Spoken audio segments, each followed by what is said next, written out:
అందరు బాగున్నారా? భోజనం అయిందా? గౌరవనీయులు పెద్దలు మన కొత్తగూడెం జిల్లా పార్టీ అధ్యక్షులు, తమ్ముడు కూర్చోండి ప్లీజ్, వెనకాల దాకా కనబడుతుంది, కూర్చోండి.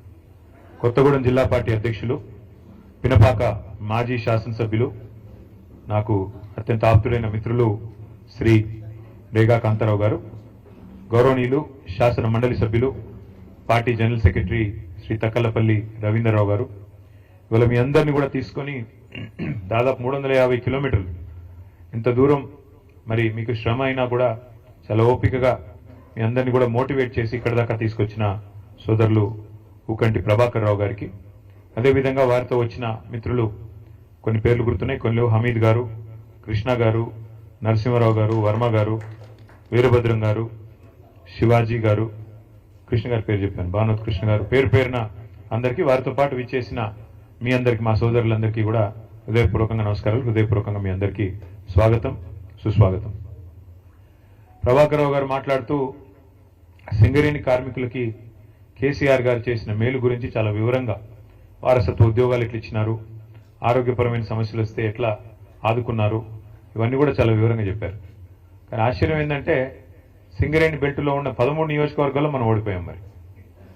మరి ఎక్కడ తేడా వచ్చింది, ఎక్కడ ఎందుకు మరి టీబీజీ కేసుకి పార్టీకి ఎక్కడ శృతి కుదరలేదు, ఇది కొద్దిగా లోతుగా అధ్యయనం చేయాల్సిన అవసరం. ఎందుకంటే అక్కడ పైన తూర్పు ఆదిలాబాద్ జిల్లాలో ఉండే బెల్లంపల్లి, చెన్నూరు, మంచిర్యాల, అలాగే కిందికి వస్తే ఇంకా మొత్తం గోదావరిలో రామగుండం, ఆ తర్వాత కిందికి మంతిని, తర్వాత మళ్ళీ భూపాలపల్లి, అక్కడి నుంచి మళ్ళీ చివరికి ఇల్లెందు, మనుగూరు, కింది దాకా సత్తుపల్లి దాకా, కొత్తగూడెం దాకా, మొత్తానికి మొత్తం ఒక్కటంటే ఒక్క సీట్లో కూడా 13 సీట్లుంటే గోదావరి పరివాహక ప్రాంతంలో మీ బొగ్గుగని విస్తరించున్న ప్రాంతంలో ఒక్క సీట్లో కూడా మరి మనం గెలవలేదు. దానివల్ల డెఫినెట్గా మేము కూడా ఆలోచనలు పడ్డాం పార్టీగా, అరే ఇట్లెట్లా జరిగింది, గతంలో ఎంతో మంది ముఖ్యమంత్రులు ఎన్నో ప్రభుత్వాలు హామీలు ఇచ్చి నెరవేర్చలేదు, అట్లాంటిది వారసత్వ ఉద్యోగం అనే ఒక ఇమోషనల్ అంశం, దాన్ని కూడా నిలబెట్టుకున్నాము. ఇచ్చిన 10 హామీల్లో 8 పూర్తిగా చేయగలిగాము, 2 పాక్షికంగా అయినాయి. అయినప్పటికీ మరి కార్మికులు ఈ రకంగా ఎందుకు మనకు మద్దతు పలకలేదు అనే ఒక ఆలోచన మాత్రం పార్టీలో ఆనాడు కలిగింది. అప్పటికే ఎదురు దెబ్బ తగిలింది మనకి 2023 డిసెంబర్ ఎన్నికల్లో. తదనంతరం వచ్చిన గుర్తింపు సంఘం ఎన్నికల్లో కూడా మనం ఎందుకు యాక్టివ్గా పార్టిసిపేట్ చేయలేదంటే నిజానికి మేము కూడా మదనపడ్డాం. కార్మిక సంఘం పెట్టడం వల్ల లాభం అయిందా, నష్టం అయిందా, కార్మిక సంఘంలో ఉండే పంచాయతీలు ఏమైనా పార్టీ మీద ప్రభావం చూపినాయా, అందులో ఉండే అంతర్గత రాజకీయాలు, ఎందుకంటే ట్రేడ్ యూనియన్ అంటేనే చాలా ఉంటాయి పాలిటిక్స్, దానివల్ల కూడా ఏమైనా నష్టమైందా మెయిన్ పార్టీకి అని చెప్పి కొంత మదనపడ్డాం. అందుకే మరి జరిగిన గుర్తింపు సంఘం ఎన్నికల్లో ఆ తర్వాత నిజానికి అంత క్రియాశీలంగా పార్టీ పనిచేయలేదు. అయినప్పటికీ మనుగురులో నేను మిమ్మల్ని అభినందిస్తా ఉన్నా, 24 ఓట్లతో మాత్రమే మీరు ఓడిపోయారు తప్ప నిజానికి మీరు ఓడిపోలేదు. పార్టీ ఆనాడు పూర్తిగా మద్దతు పలకపోయినా, క్రియాశీలంగా లేకపోయినా, మీ అంతటా మీరుగా కేసీఆర్ గారి మీద ప్రేమతో, తెలంగాణ బొగ్గుగని కార్మిక సంఘం మీద ప్రేమతో అద్భుతంగా పనిచేసి విజయ పంచులని ముద్దాడినందుకు మనుగూరులో ముఖ్యంగా మీ అందరిని నేను అభినందిస్తా ఉన్నాను. అయితే ఈ రోజున్న పరిస్థితి సరిగ్గా 21 నెలలు, మరి దాదాపు ఇంకో 2 రోజులు అయితే ఇంకో 7వ తారీఖు వచ్చిందంటే ఈ ప్రభుత్వం వచ్చి 21 నెలలు దాటి 22 నెలల్లోకి అడుగు పెడుతుంది. ఏం జరిగింది అని ఒకసారి ఆలోచించుకుంటే 21-22 నెలల్లో తెలంగాణలో ఒకటి మాత్రం స్పష్టంగా కనబడతా ఉన్నది. మీరు ఇవాళ ఏ మనిషినైనా అడగండి, తెలంగాణలో ఫలానా వర్గం అని కానీ, ఫలానా కులం అని కానీ, ఫలానా మతం అని కానీ లేదు, ఫలానా వృత్తి అని కూడా లేదు. ఏ ఒక్కరిని మీరు తట్టి అడిగినా ఎట్లా ఉంది ప్రభుత్వం అని అడిగితే అందరూ స్ట్రెయిట్గా ఒక్కటే మాట చెప్తున్నారు, అప్పుడే బాగుంది, ఆనాడు కేసీఆర్ గారు ఉన్నప్పుడే బాగుండేది, ఈ ప్రభుత్వం వచ్చినాక అంత అగమ్యగోచరంగా ఉంది అనే మాట ఇవాళ ప్రతి ఒక్క మనిషి నుండి కూడా వినబడతా ఉంది. ముఖ్యంగా నేను గమనిస్తా ఉన్నది రైతుల్లో. ఇప్పుడే నేను కాంతారావు గారిని అడుగుతా ఉన్నా, అన్న మరి కొత్తగూడెం జిల్లాలో యూరియా సమస్య ఎట్లా ఉంది, యూరియా ఉందా, సమస్య లేదా అంటే భయంకరంగా ఉందన్న, యూరియా సమస్య కాదు సంక్షోభం, అది ఆ స్థాయిలో భయంకరంగా ఉంది, రాష్ట్ర వ్యాప్తంగా ఉన్నట్టే మా దగ్గర కూడా తీవ్రంగా రాత్రికే వచ్చి లైన్లు కడుతున్నారు, ఉదయం 3 గంటలకు వస్తున్నారు, చివరికి కొంతమంది అక్కడనే పడుకుంటున్నారు, ఆ పరిస్థితి వచ్చింది. ఎన్నికలకు ముందేమో హామీల జాతర, ఎన్నికల తర్వాత ఏమో చెప్పుల జాతర అన్నట్టుగా ఇవాళ ఏ పిఎస్సిఎస్ కేంద్రం దగ్గర పోయినా, ఏ సొసైటీ కేంద్రం కాడికి పోయినా చెప్పులు వరుసలో భయంకరంగా కనబడతా ఉన్నాయి. కానీ ఒక్క మాటకు మాత్రం మనం ఒప్పుకోవాలని చెప్తున్నాడు ఇప్పుడే కాంతారావు గారు. ఏంటంటే అన్న రేవంత్ రెడ్డి గారు నిజాయితీగా ముందే చెప్పాడన్నా, ఆనాటి రోజులు తిరిగి తెస్తానన్నాడు, నిజంగానే తెచ్చాడు. ఆనాడు కాంగ్రెస్ పాలనలో ఏ రోజులైతే ఉండేదో ఆ రోజులు మళ్ళీ తెచ్చాడు.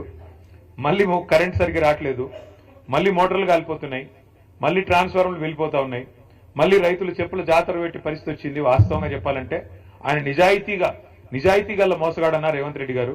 నిజాయితీగా మోసం చేశాడు, చెప్పి మరీ చేశాడు. ప్రజలు ఆయన చెప్పాడు, ఎలక్షన్ల ముందే చెప్పాడు. ఆయన కొత్తగా ఈరోజు చెప్తలేడు. రేవంత్ రెడ్డి గారు నిజాయితీగానే మోసం చేసిండు. ఆయన అన్నాడు, ప్రజలు మా చేతుల్లో మోసపోవాలనే కోరుకుంటారు. మీరు చూసే ఉంటారు ఆ వీడియో. మరి వాళ్ళు మోసం చేయాలంటే వాళ్ళకి మాట ఇవ్వాలి, మోసం చేయాలి, అదే మేము నేర్చుకున్నామని చెప్పాడు, చేశాడు.